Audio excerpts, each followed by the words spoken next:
Shalom, bien-aimé du Seigneur. Je te salue dans le nom de notre Seigneur et notre Sauveur, notre grand Dieu Jésus-Christ. Et bienvenue à notre rendez-vous de grâce, notre rendez-vous de bénédiction, instant prophétique.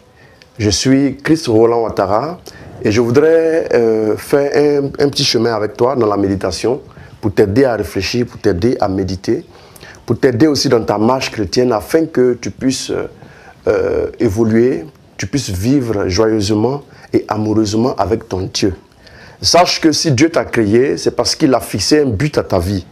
Ta vie est un secret sur le cœur de Dieu, un secret que Dieu veut dévoiler bientôt au monde pour avoir un impact sur ta génération. Si les hommes t'ont dit que tu as un accident, si autour de toi, les événements t'ont montré que oui, tu dois encore lutter pour obtenir certaines choses, ça ne veut en rien dire que Dieu ne t'a pas aimé. Les circonstances du temps présent n'ont rien à voir. Les épreuves du temps présent n'ont rien à voir avec la gloire à venir. Tu es un champion, tu es une championne. Ta destinée est prophétiquement glorieuse. Et le Seigneur donc désire que tu puisses participer à sa joie, au bonheur sans fin. Et que ta vie soit, comme je le disais tantôt, un témoignage. Bien-aimés, réfléchissons un peu à partir des Écritures. Nous allons lire Exode 33, du verset 1 à 2, et Exode 33 toujours, du verset 12 à 16. L'Éternel dit à Moïse, « Va, quitte ce lieu, toi et le peuple que tu as fait sortir d'Égypte, et rendez-vous au pays que j'ai promis par serment à Abraham, à Isaac et à Jacob de donner à leurs descendants. J'enverrai un ange devant toi, et je chasserai les Cananéens, les Amoréens, les Hittites, les Périséens, les Éviens et les Jébouséens. Il vous conduira dans un pays ruisselant de lait et de miel. Pour moi, je n'irai pas au milieu de vous, car vous êtes un peuple rebelle et je pourrais être amené à vous exterminer pendant le voyage. » Moïse dit à l'Éternel, « Écoute, tu me demandes de conduire ce peuple, mais tu ne me fais pas connaître qui tu enverras pour m'accompagner. Pourtant, tu m'avais dit, je t'ai choisi personnellement et tu jouis de ma faveur. Eh bien, si réellement j'ai obtenu ta faveur, veuille me révéler tes intentions et fais-toi connaître à moi. Alors, j'aurai vraiment ta faveur. Et puis, considère aussi que cette nation, c'est ton peuple. » Dieu répondit, « Je marcherai moi-même avec toi et je te donnerai une existence paisible. » Moïse reprit, « Si tu ne viens pas toi-même avec nous, ne nous fais pas quitter ce lieu. À quoi reconnaîtra-t-on que j'ai obtenu ta faveur pour moi et pour ton peuple si tu ne marches avec nous et si nous sommes ainsi distingués, moi et ton peuple, de tous les autres peuples sur la terre. » Parole du Seigneur notre Dieu. Alors, ce message est très important.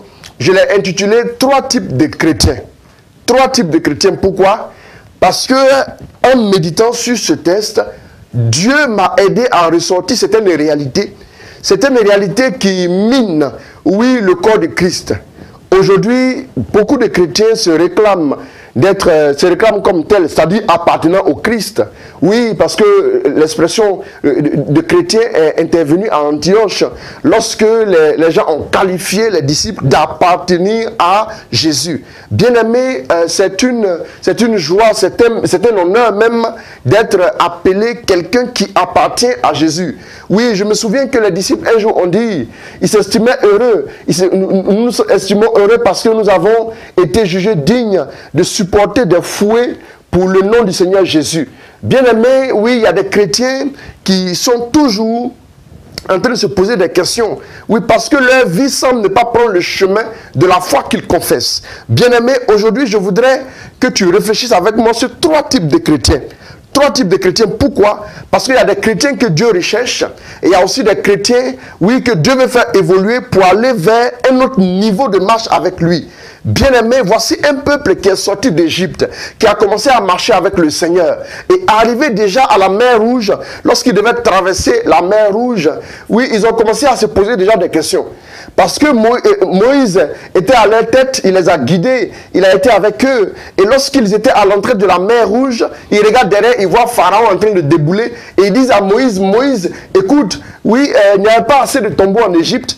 Déjà, alors qu'ils se retrouvent devant le premier obstacle où ils doivent mourir pour naître à la vie de Dieu, ils sont en train déjà de voir la mort, d'envisager la perdition, d'envisager l'échec, d'envisager même la détresse, la difficulté, la mélancolie, l'angoisse. Et ils se posent tellement de questions que Moïse finalement est rentré dans le jeu, il a commencé à crier aussi. Bien-aimé, Moïse donc, il avait une intimité avec Dieu. Moïse a rencontré Dieu dans le buisson ardent, mais il ne s'est pas arrêté là. Il allait jusqu'à la montagne de Dieu pour le rencontrer. Au point qu'un jour, Dieu dit à Moïse, écoute Moïse, j'ai promis vous faire entrer en terre promise, mais il se trouve que je n'irai pas avec vous. Parce que vous êtes un peuple rebelle. Si je marche avec vous, je serai tenté de vous détruire. Donc vous irez avec mon ange. Et Moïse va dire, Seigneur, si tu ne descends pas avec nous, ce n'est pas la peine de nous faire aller en terre promise. Bien aimé, il y a 3 types donc de chrétiens. Oui, le premier type de chrétiens, ce sont les chrétiens qui veulent parvenir à la terre promise, qui veulent arriver à la gloire sans Dieu, qui veulent parvenir à la terre promise, coûte que coûte, vaille que vaille. Vous verrez ces gens de chrétiens-là en train de se battre, et même au détriment de leur vie spirituelle, en train de se débrouiller, en train de lutter, en train de se battre pour arriver à leur fin.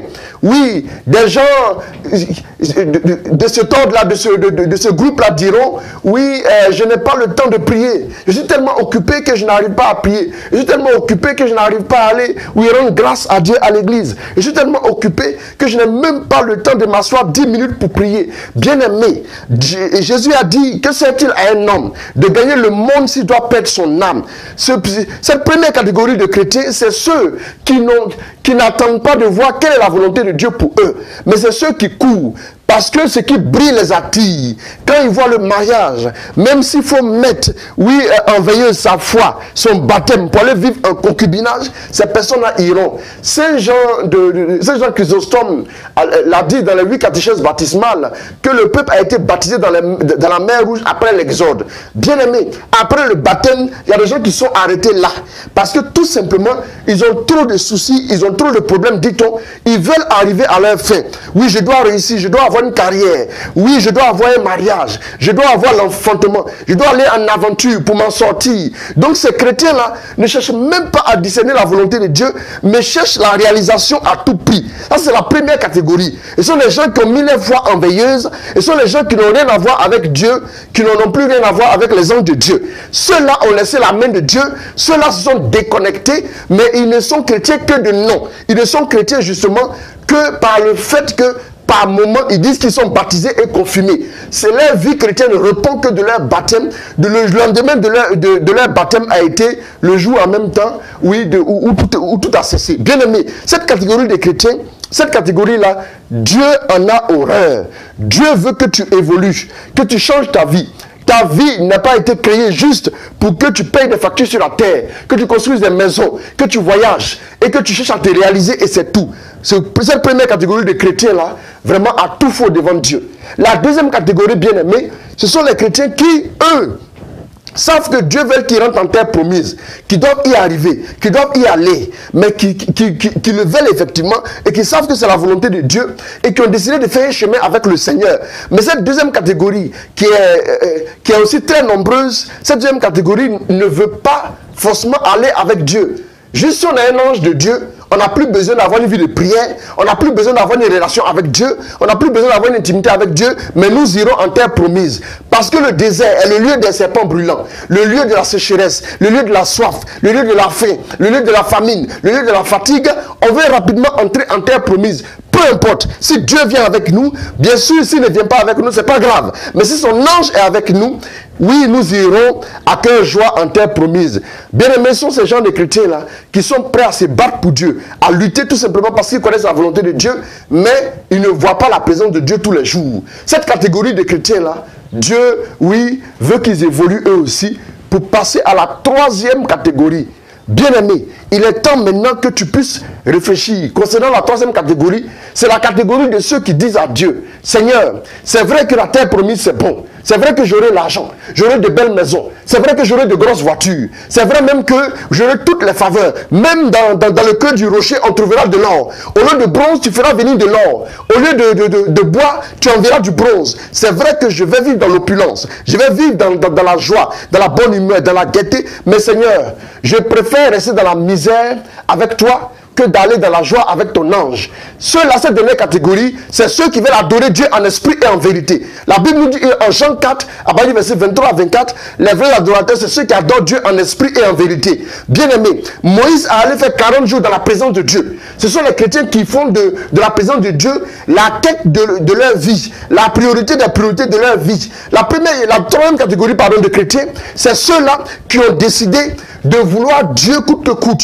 et de payer le prix pour le rencontrer, pour vivre la gloire de Dieu dans leur vie. Bien aimé, quand Dieu est dans ta vie, oui, tu commences à peser lourd. Voilà pourquoi un homme comme Élie, alors que le roi envoie des soldats pour venir les chercher, pour que Élie puisse les suivre, pour aller répondre de ses actes, ces personnes-là disent, Élie dit à ces personnes que s'il est vrai que je suis un homme de Dieu, que le feu descend du ciel et vous tue. Et ils sont morts sous le poids du feu du ciel. Bien aimé, Élie aimait la présence de Dieu. Moïse aussi aimait la présence de Dieu. Voilà pourquoi devant Pharaon, il n'a pas reculé. Oui, des gens sont là même en train de dire, oui, j'ai un fils spirituel qui est à tel endroit. J'ai un fils spirituel qui est dans tel domaine. Oui, leur gloire est dans leur fils spirituel. Alors que c'est leur fils spirituel qui devrait avoir la gloire de leur père. Pourquoi? Tout simplement parce que toi tu marches avec Dieu.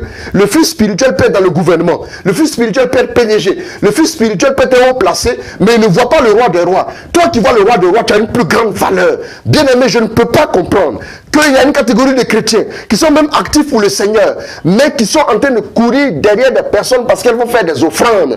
Bien aimé, le Dieu que nous prions est suffisamment grand pour honorer la vision qu'il a donnée à quelqu'un. Le Dieu que nous prions est suffisamment performant pour donner, oui, des possibilités, des opportunités et des choses à des personnes qui le craignent. Voilà pourquoi, oui, Moïse n'avait pas peur. Moïse pouvait rester au milieu des serpents brûlants avec Dieu que d'aller en terre promise avec son ange. Souvent, la manifestation de l'ange de Dieu ressemble à la manifestation de Dieu. Voilà pourquoi certains peuvent se tromper, pensant en voyant la manifestation de l'ange que c'est Dieu qui se manifeste dans ma vie. Non, bien aimé, la présence de Dieu est exigeante. La présence de Dieu, oui, nécessite que nous puissions faire une mortification en nous. Et quand Dieu se révèle à nous, c'est le monde entier qui accourt. On n'a pas besoin de publicité. Jésus aimait la présence de Dieu.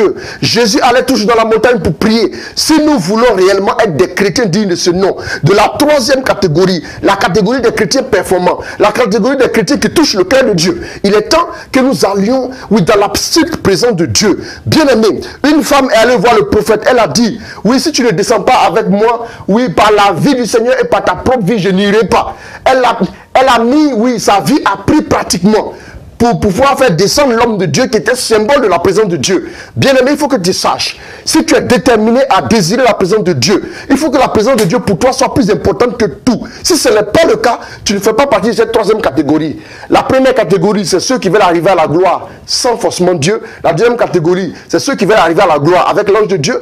Et la troisième catégorie, c'est ceux qui veulent arriver à la gloire, mais avec la personne de Dieu. Bien aimé, la présence de Dieu n'a pas de remplaçant dans notre vie. Rien ne peut remplacer la présence de Dieu. Rien ne peut remplacer la gloire de Dieu. Il te faut aller attendre jusqu'à ce que Dieu te dise, mon fils, il est temps. Je veux maintenant aller avec toi. Bien aimé, si Dieu est avec nous, rien ne pourra nous résister. Si Dieu est dans notre vie, si Dieu s'établit et commence à marcher avec nous rigoureusement, les gens verront notre gloire depuis les confins de la terre et viendront. Bien aimé, il faudrait que les gens viennent à toi. Un jour, Élisée était assis quelque part et Naaman est venu pour le voir, un grand général de l'armée. Élisée n'est même pas sorti. Pourquoi? Parce que Élisée avait une grande relation avec le roi des rois. Ce n'est pas juste un général qui va l'intimider. Bien aimé, il faut que tu sois de la troisième catégorie des chrétiens. Ceux qui cherchent Dieu à tout prix. Ceux qui payent le prix pour le rencontrer. Ceux qui payent le prix pour vivre dans son intimité. Il est temps que tu y entres. Il est temps que Dieu puisse prendre plaisir en te regardant. Qu'il puisse marcher avec toi et te donner une existence paisible comme il a dit à Moïse. Et qu'il puisse te distinguer comme aussi il a dit à Moïse. Bien aimé, il faut que tu prennes cette décision. Le temps est favorable. Ton temps est venu. Il faut que tu te lèves. Je voudrais maintenant te recommander au Seigneur. Seigneur notre Dieu, nous voulons nous recommander à ta grâce. Que ta bénédiction soit avec nous. Donne de voler de la première catégorie à la troisième catégorie. et que ta grâce nous entretienne, que ta bénédiction nous couvre et que tes merveilles soient pleinement épanouies en nous. Au nom de Jésus-Christ. Amen.